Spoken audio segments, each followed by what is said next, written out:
The cold Michigan air was still when a resident of the Riverstone apartment stepped outside and froze in horror. On the snow, not far from the parking lot, lay the body of a young woman. Her hair was tangled with frost, her eyes half open, caught in a look of pure surprise. The crimson stain spreading beneath her melted into the white snow, like ink bleeding across paper. A single brass shell casing glittered faintly nearby, the only witness to what had just happened. Even the most seasoned officers who rushed to the scene later admitted that the image stayed with them because it wasn't just the sight of a life ending too soon. It was the expression on her face, frozen in shock, as if she hadn't even had time to comprehend that her final moment had come. The woman was 29-year-old Jamal Tahari Broom, known to her loved ones simply as Tahiri. And this was how her life ended, swiftly, brutally, without warning. But to understand how she came to lie in that snow, we need to step back, far away from that frozen morning, to the story of who she was, how she lived, and how a single encounter would eventually lead to her death. Because behind that image of her lifeless body, there was a person vibrant, determined, and filled with dreams. From a young age, Tahiri was known as the kind of person who could light up a room just by walking into it. Born and raised in Cleveland, Ohio, she was described by friends as deeply empathetic, the one who always noticed when someone was hurting. She had a gentleness about her, a way of making others feel seen and safe. But she was also strong, brave in ways that would become clear later in her life. Tahiri's childhood wasn't easy. Like many kids, she grew up with storms in her household. But while others might have withdrawn, she often played the role of peacemaker. Family remembered her as the one who would try to soothe anger, to mend conflicts, to be the bridge. She seemed to carry within her an endless well of compassion. Yet, beneath that calm exterior, there was something else, a truth about herself she couldn't ignore. As she grew older, she knew she wasn't meant to live in the identity others had assigned her. Tahiri was transgender, and at a time when society still held prejudice and misunderstanding, choosing to live openly was a decision filled with risk. But Tahiri made that decision anyway. She came out, declaring her truth, not because it was easy, but because it was necessary. And from that moment, her life became a journey of resilience. She knew she would face rejection. She knew the road ahead would be harder than most, but she chose authenticity over fear. Her dreams were simple. She didn't chase grand ambitions of fame or fortune. What she longed for was stability, a good job, a safe home, and above all, the chance to live fully as herself. To those around her, she was a symbol of courage. Friends would later say that just watching Tahiri live, her truth gave them the strength to face their own battles. But courage doesn't shield anyone from vulnerability. Living openly also meant exposing herself to the cruelties of a world that didn't always accept her. Sometimes, she confided that she felt watched, followed. She received strange phone calls, and though her posts on social media were often filled with positivity, there were glimpses of unease in her words. A friend remembered her admitting that certain stares on the street left her unsettled, but she would laugh it off, not wanting to worry anyone. The truth was, Tahiri lived in the fragile balance between her strength and her vulnerability. To support herself, she tried different paths, creating online accounts, doing companionship work.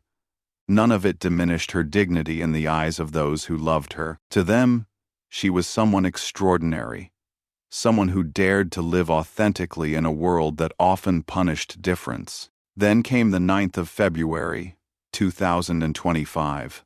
That morning in Southfield, Michigan, cameras captured Tahiri walking calmly into the Riverstone apartments. She wore a light-colored coat, her phone in her hand. She looked composed, as though she had done this kind of meeting before. Waiting for her inside was a man named Robert Louis Ridges III. To his neighbors, Robert was just another quiet man. No criminal record, no history of trouble. On the surface, he seemed ordinary, but when investigators later examined his phone, they would find something chilling.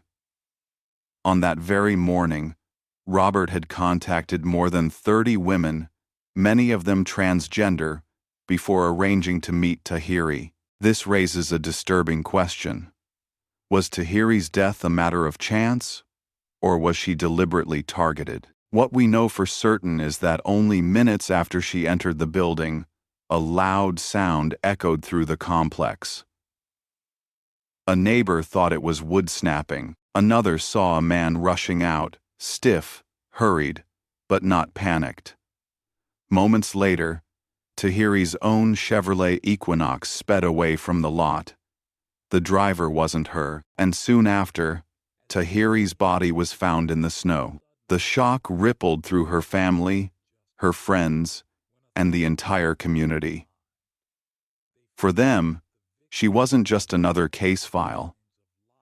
She was a daughter, a sister, a friend, someone who had fought to live with dignity, only to have her life cut short in an instant. Investigators secured the crime scene, photographing every trace: the shell casing in the snow, the footprints, the tire tracks.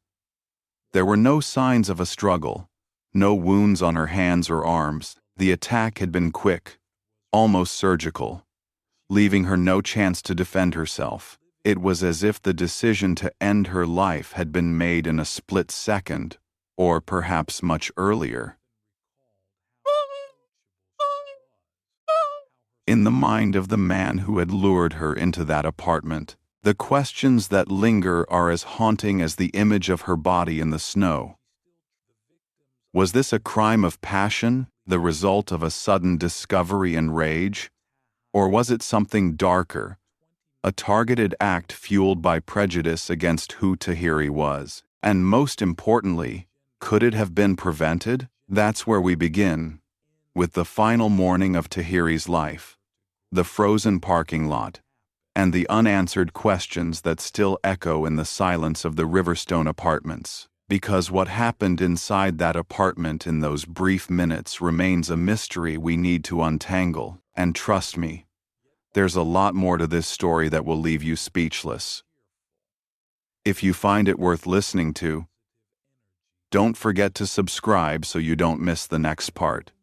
The discovery of Tahiri's body in the snow left the Southfield Police Department racing against time. In those first chaotic hours, investigators knew one thing for certain. The killer hadn't taken her life and simply disappeared. He had left behind fragments, clues scattered like breadcrumbs through the morning's chaos. And if they followed them carefully enough, they might catch him before he slipped into the shadows completely. Officers began by combing through the Riverstone apartments.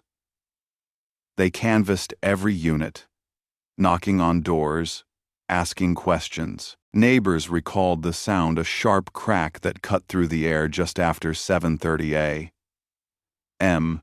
At first, some brushed it off as construction noise or even a car backfiring. But one witness remembered something else. A man, tall, moving quickly out of the building, his face tense. He didn't run, but his strides were deliberate, his body stiff with purpose. That man, investigators soon learned, was Robert Louis Ridges III. At first glance, Robert didn't fit the picture of a killer. 30 years old, no criminal record, no violent history, nothing to suggest the kind of brutality that had ended Tahiri's life. He wasn't someone police had on their radar. But within hours, they began piecing together a disturbing pattern. On the morning of the 9th of February, the very day Tahiri died, Robert had sent out messages to more than 30 women, many of them transgender. The texts were brief, transactional, sometimes even casual, but the sheer number sent in such a short window sent chills down investigators' spines. It didn't look like a man casually browsing for company. It looked like hunting, and from those messages, one thread stood out. Tahiri had answered. Detectives moved quickly. They knew Robert's name, his unit number, and now they had probable cause. Within hours of discovering Tahiri's body, a warrant was signed, and police moved in to arrest him. When they knocked on his door, Robert didn't resist. He opened it calmly, his expression flat. There was no panic, no breakdown, not even the denial investigators sometimes expect. He was polite, even cooperative, almost unnervingly so. But when they searched the apartment, they found no trace of Tahiri, no blood spatter, nothing that screamed of the violent act that had just taken place inside. What they did find, however, was absence. The bed had been stripped, surfaces wiped clean. There were faint chemical odors in the air, the kind that come from bleach or disinfectant.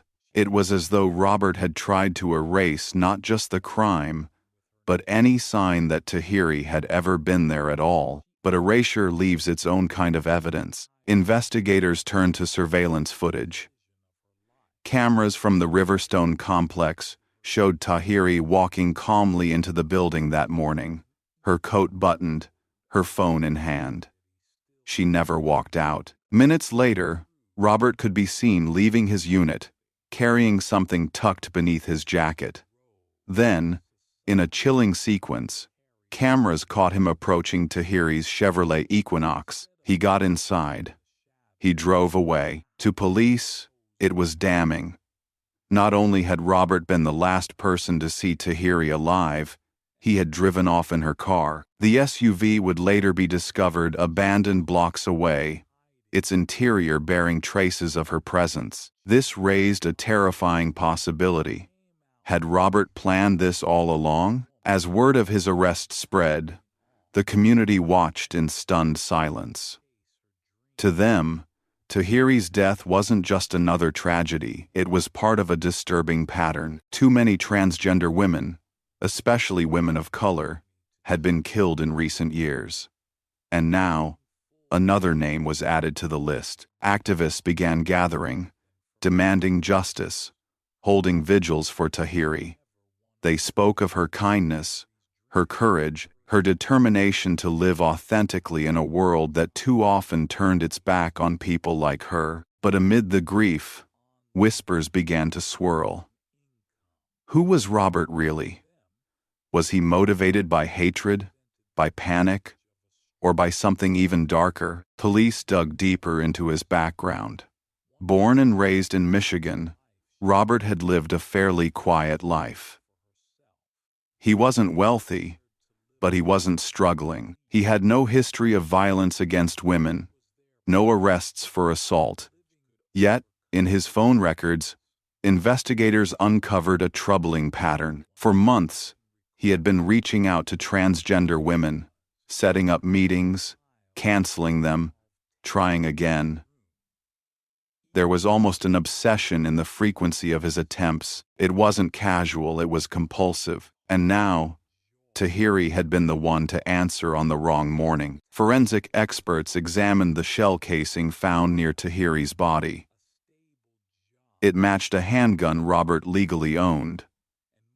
But when police asked him about it, he claimed it had gone missing. He offered no explanation for how or why it had vanished. Still, the evidence was stacking up.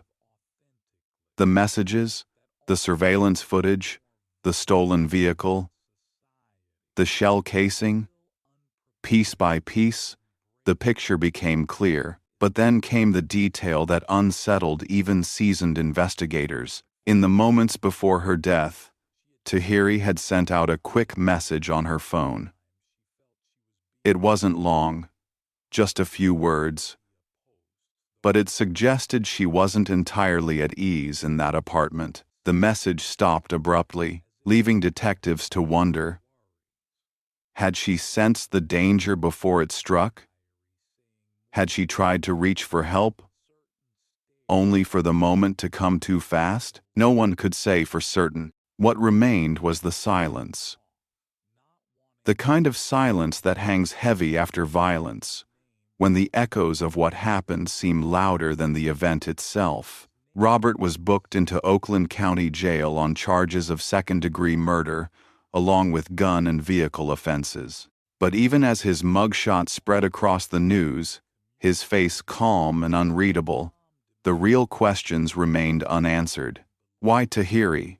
Out of all the people he messaged that morning, why was she the one who ended up lying in the snow? Was it truly random? Or was it something far more deliberate? And that's the chilling mystery we're left with. A suspect in custody, the evidence pointing directly at him, but no clear explanation for why he did what he did, because sometimes the why is more haunting than the how. And we're only just beginning to uncover the layers of this case. There's so much more ahead: shocking courtroom revelations, haunting testimony, and secrets that will change how you see this story forever. So if you don't want to miss what comes next, make sure you're subscribed. When news of Robert Ridge's arrest broke, the people who loved Tahiri were left with a mix of relief and despair. Relief that police had moved quickly, that the man who had last been with her was already behind bars, but despair because justice, no matter how swift, would never bring her back. In Cleveland, where Tahiri had grown up, her family was shattered. They had spoken to her only days before, laughing with her over the phone, planning her next visit home. Now, they were preparing for a funeral they never imagined they would face. Friends described the scene at her memorial. Rows of candles flickering, photographs of Tahiri smiling at parties, hugging friends. Dressed in her favorite colors, her presence radiated even through the images, vivid, alive. And yet she was gone. Those who spoke at the vigil didn't just talk about her death. They talked about her courage, her resilience, the way she carried herself with dignity, even when the world made it difficult. They told stories of her generosity, the times she lent money she couldn't spare, the times she stayed on the phone late into the night with a friend in crisis.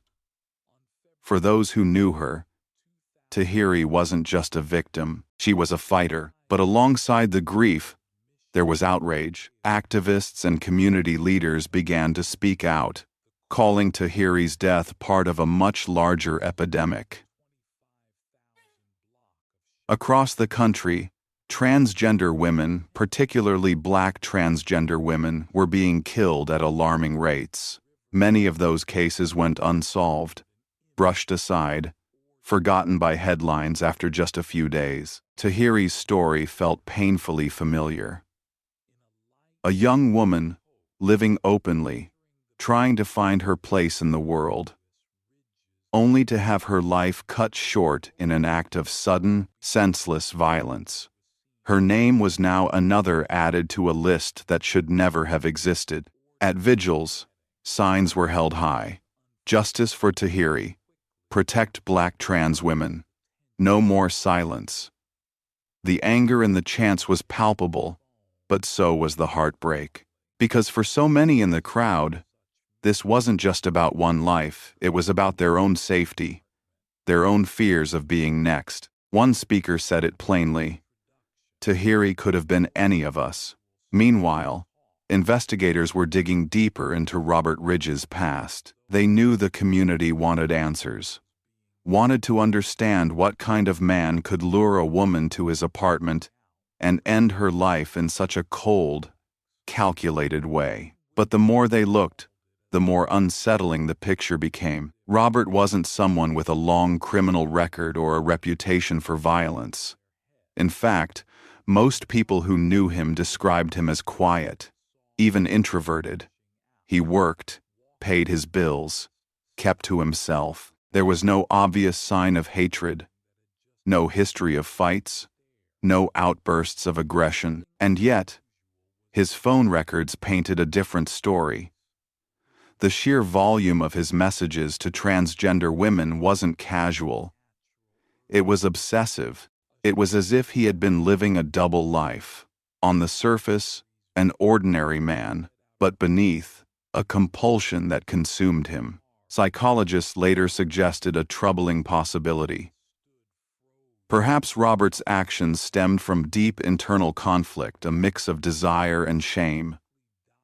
Men like him, they explained, sometimes seek intimacy with transgender women, but are unable to reconcile it with their own self-image.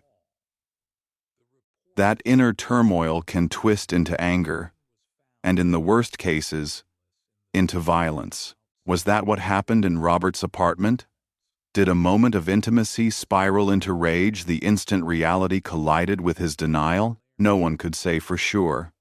But the theory haunted those who tried to make sense of Tahiri's death. As the legal process began, Robert was charged with second-degree murder, along with gun and vehicle offenses. Prosecutors chose not to pursue first-degree murder, suggesting they believed the killing had not been premeditated in the legal sense. But to Tahiri's family, that distinction was meaningless. Whether it was planned hours in advance or decided in a split second, the outcome was the same. She was gone. In court, Robert appeared calm, almost detached. Reporters noted the way he sat, hands folded, eyes fixed forward. He didn't look at the gallery where Tahiri's family Saturday. He didn't react when prosecutors described the crime scene. It was as though he had built a wall around himself, refusing to let any crack show. That composure infuriated some of Tahiri's loved ones.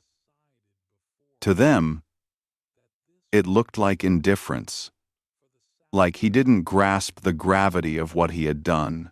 But others wondered if it was something else, guilt so deep that the only way to survive was to shut down completely. The trial was still months away, but already the case had become bigger than one courtroom.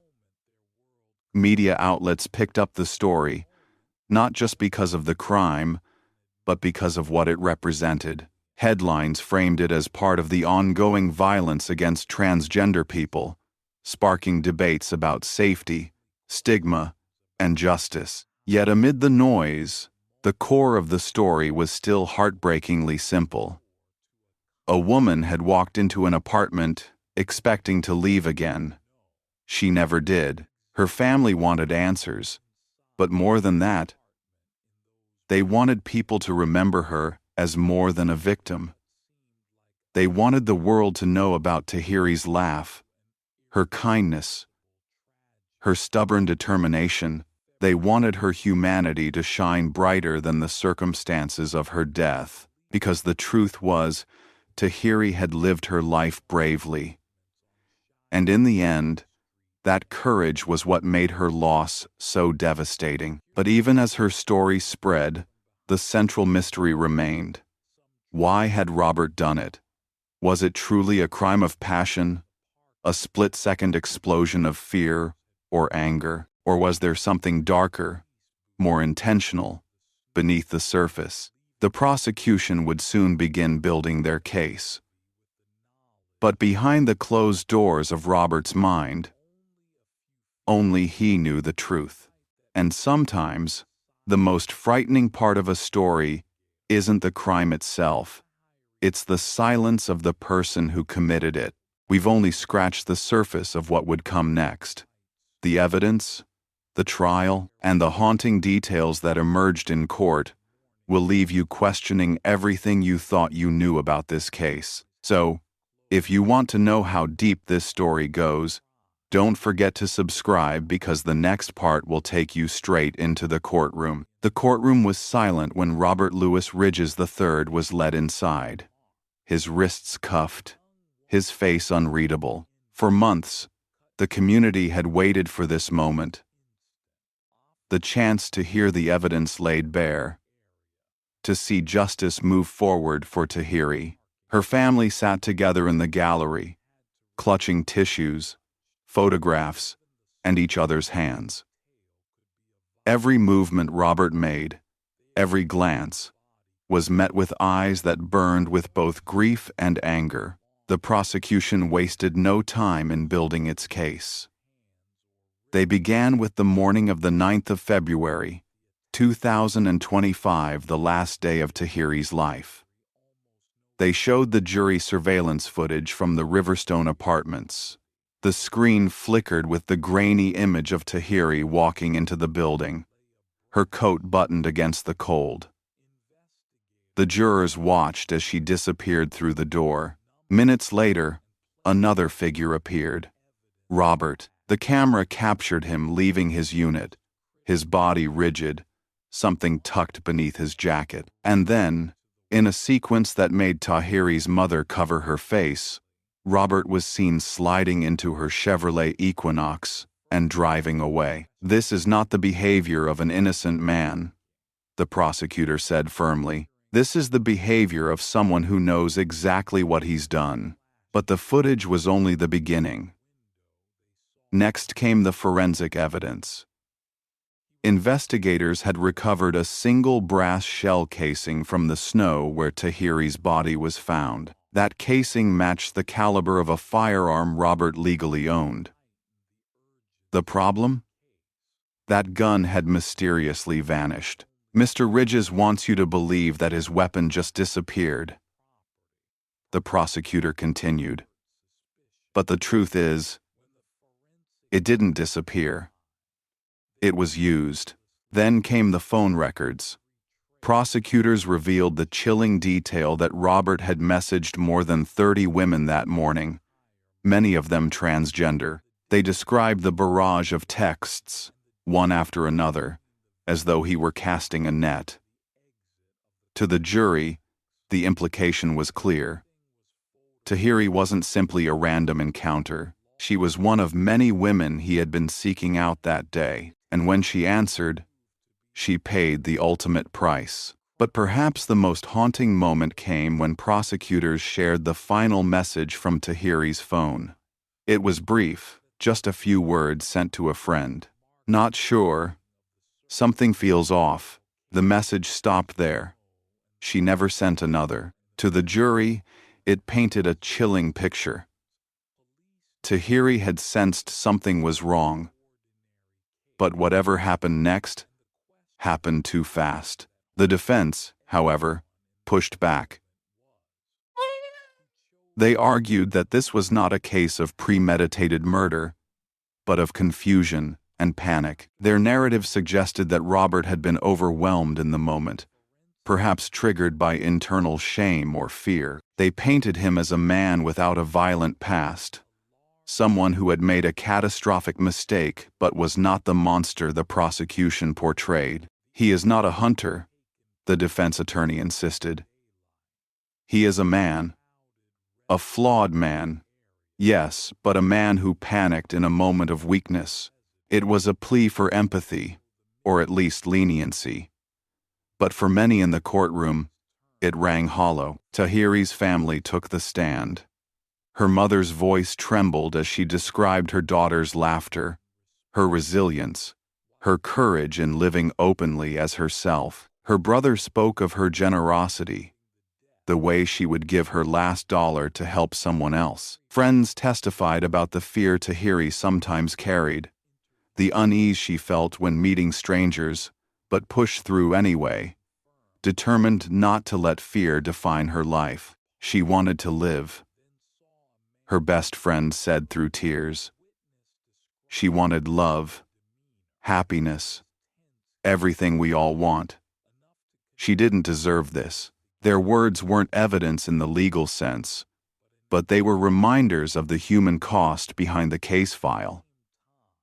To the jury, Tahiri was no longer just a name in a headline. She was flesh, blood, dreams, and laughter snuffed out too soon. Then came the testimony of investigators.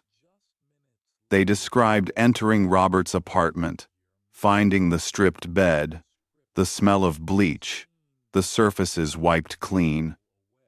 It wasn't just suspicious, they said it was deliberate.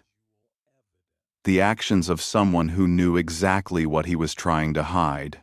One detective put it bluntly, "We've seen plenty of panic in our line of work. Panic leaves chaos. What we saw in that apartment wasn't chaos. It was methodical. It was intentional." Those words hung heavy in the courtroom. Still, questions lingered. The defense pressed on the lack of direct eyewitnesses to the shooting. No one had seen Robert pull the trigger. No one could testify to what words had been exchanged in that apartment. The case relied heavily on circumstantial evidence. Strong evidence, yes, but still circumstantial. It was enough to plant doubt, they hoped. But the prosecution had one more card to play. They presented data from Robert's phone. In the days leading up to Tahiri's death, he had searched for terms related to meeting transgender women, but also, chillingly, about concealing evidence and disposing of firearms. While none of the searches explicitly spelled out intent to kill, the combination left a disturbing impression. This was not a man who simply lost control in a moment, the prosecutor declared. This was a man who sought out vulnerable women, who planned for what might happen, and who carried out actions that ensured one of them. Tahiri never walked out of his apartment alive. By the time closing arguments ended, the weight in the courtroom was suffocating. On one side, the image of Tahiri's life, vibrant and brave. On the other, the silent figure of Robert, who had barely moved throughout the trial. When the jury left to deliberate, the room finally exhaled.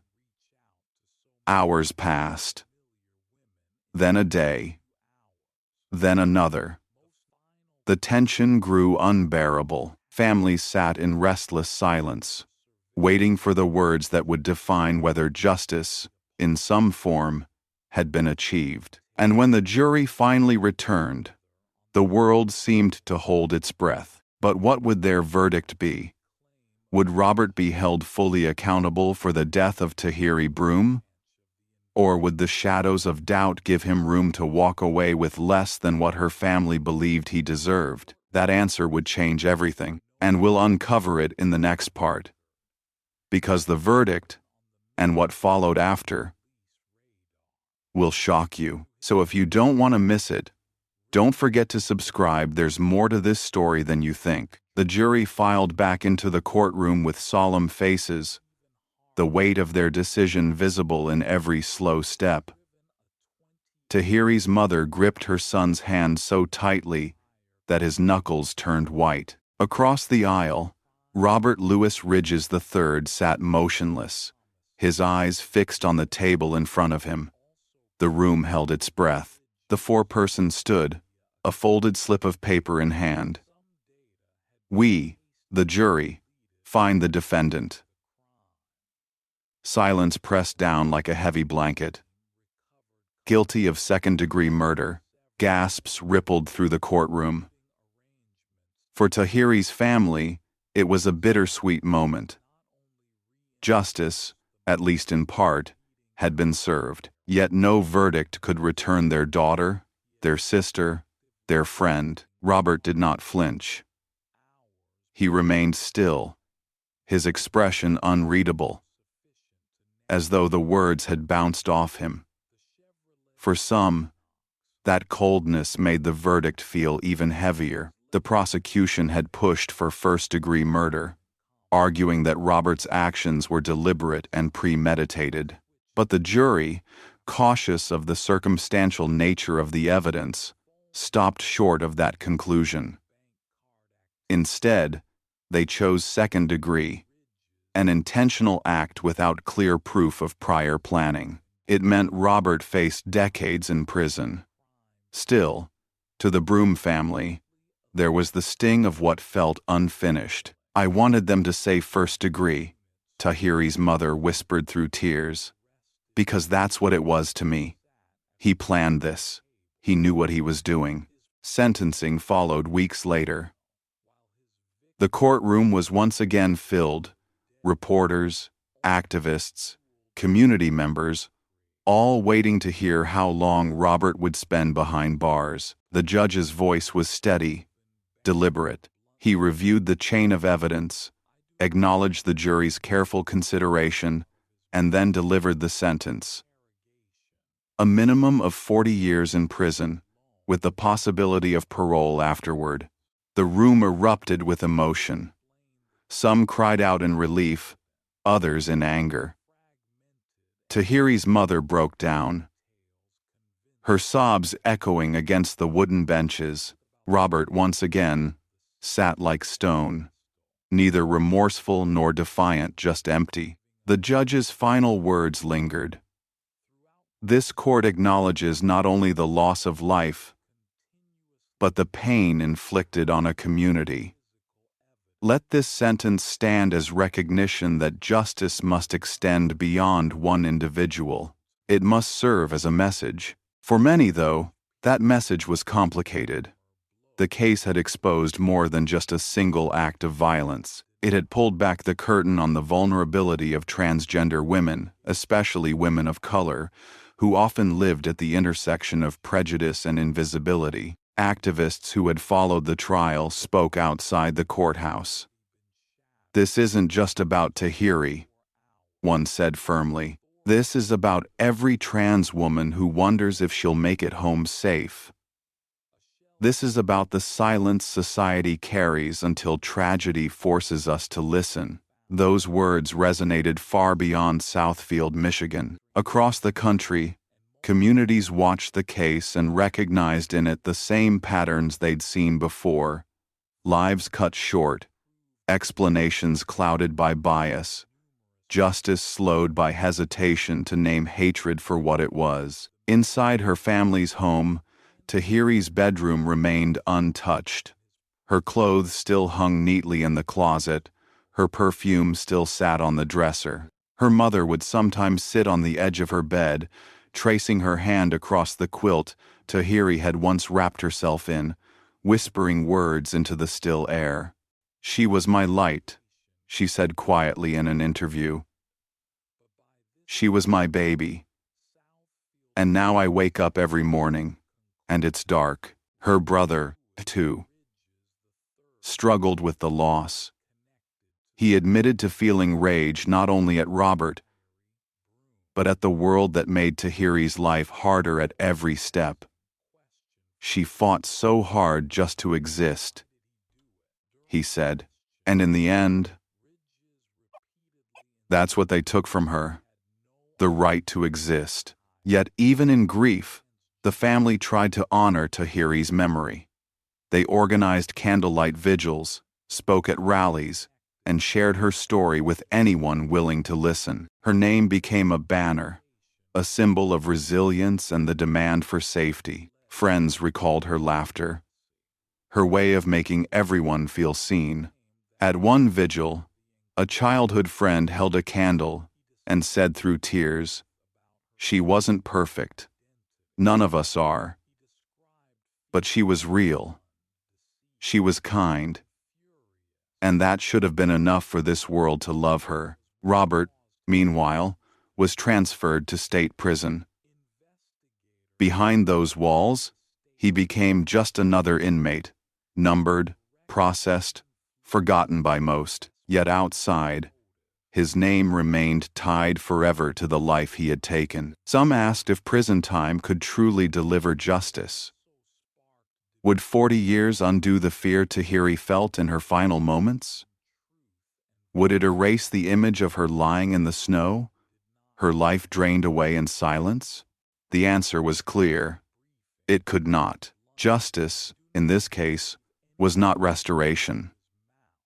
It was recognition. Recognition that Tahiri mattered, that her life had value, that what was done to her was wrong. But deeper questions still haunted those who followed the case. Why had Robert reached out to so many women that morning? Why Tahiri? Was his rage truly about feeling deceived? Or was it something darker, an ingrained hatred, a refusal to accept her humanity?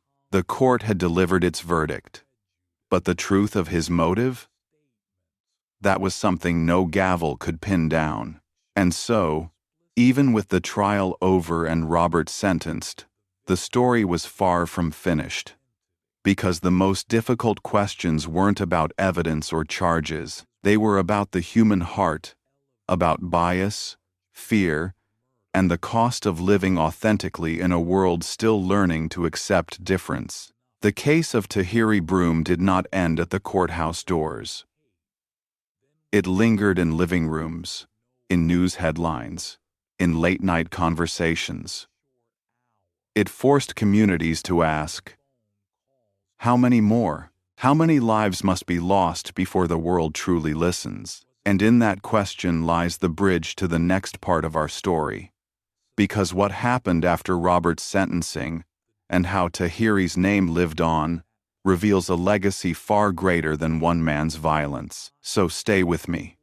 Because there's more to this story than the courtroom could ever contain. And if you've found it worth listening to, don't forget to subscribe, because the final part will leave you thinking long after it ends. On a cold December evening, nearly a year after Tahiri Broome's death, a small crowd gathered in Southfield with candles flickering in the winter wind. The snow crunched beneath their boots as they stood together in silence, their breath rising in visible clouds. At the center of the vigil was a framed photograph of Tahiri, her smile captured forever, her eyes bright with life. Someone began to sing softly, a hymn about peace and memory. Others joined in. The melody carried through the streets like a gentle protest against the darkness. This wasn't just about mourning anymore. It was about remembering, about insisting that her story wouldn't be reduced to a headline or a courtroom file. Tahiri's name had become a rallying cry, a demand that people see her, hear her, and honor her. The tragedy of her death resonated far beyond her hometown. Across the country, advocates pointed to her case as another grim reminder of the violence faced by transgender women, particularly transgender women of color. Statistics showed a frightening pattern. Too many lives cut short. Too many killers excused or unpunished. Yet Tahiri's story carried something deeply personal. Her laughter, her warmth, the way she tried to live authentically despite the challenges. These details transformed her from a number into a face, a voice, a soul. At rallies and conferences, speakers invoked her name. "Say her name," they would cry. And the crowd would answer, "Tahiri Broome." Her family, meanwhile, carried their grief like a shadow. Her mother admitted that some days she didn't want to get out of bed, yet she forced herself to, because she knew her daughter's memory deserved to be spoken, not hidden away. She was brave, her mother said in an interview. She lived as herself, even when the world tried to tell her not to. "I won't let that bravery be forgotten." Her brother echoed the sentiment. He often found himself replaying old memories, family dinners, long conversations, laughter echoing through the house. And then, like a cruel twist, the memory of that courtroom would intrude. "What keeps me going," he said, "is knowing she can't speak anymore. So I have to. For her." But what did justice really look like? Was Robert's 40-year sentence enough to balance the scales? For some, the answer was no.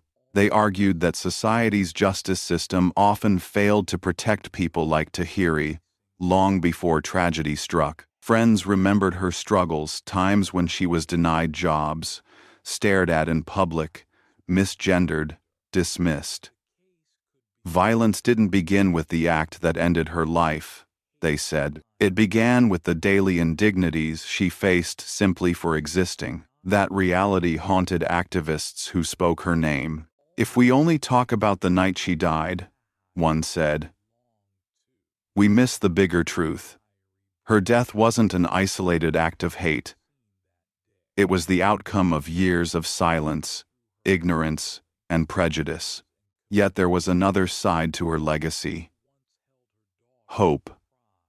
In the wake of her death, local organizations began offering stronger resources for transgender youth support groups, safe spaces, mentorship programs.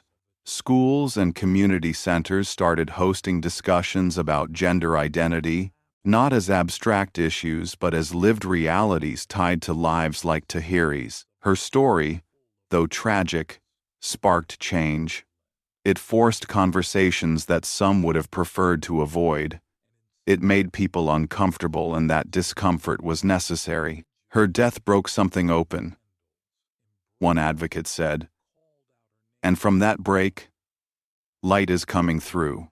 Years from now, Robert will likely still be in prison. By then, children who never met Tahiri will grow up in a world shaped by the conversations her story helped ignite. They may hear her name in classrooms, in documentaries, in rallies. They may see her face on posters calling for justice, dignity, and safety. And maybe, just maybe, those children will live in a society where being yourself isn't a risk, where authenticity isn't punished with violence. That is the vision her family clings to, that Tahiri's death will not only be remembered for the cruelty that ended her life, but for the courage that defined it. Still, the haunting questions remain. Why did Robert target her that morning? Was it truly fear of being outed? Or was it deeper hatred masked by excuses?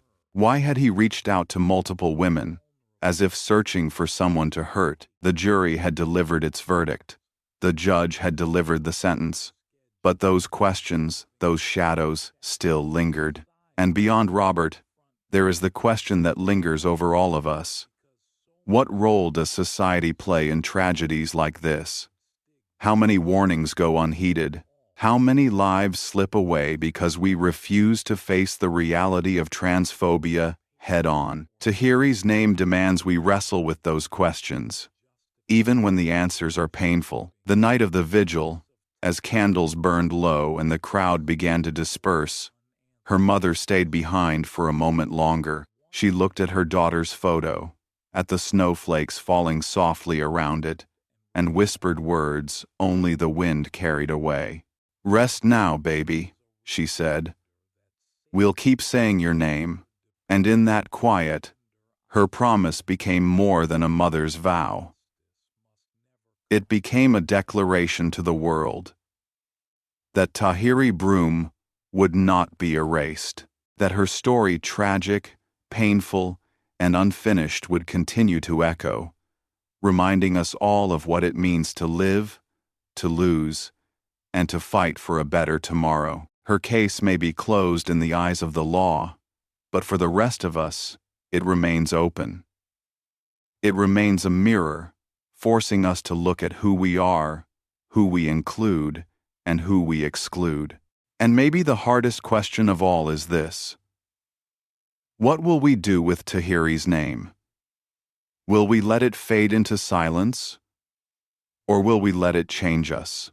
Because the truth is, stories like Tahiri's are not just tragedies. They are warnings. They are calls to action. And whether we answer them, that is up to us. There's a lot more to be told, more than any one story can capture. If you found this journey worth listening to, don't forget to subscribe, because stories like Tahiri's deserve to be remembered, and the fight for justice is far from over.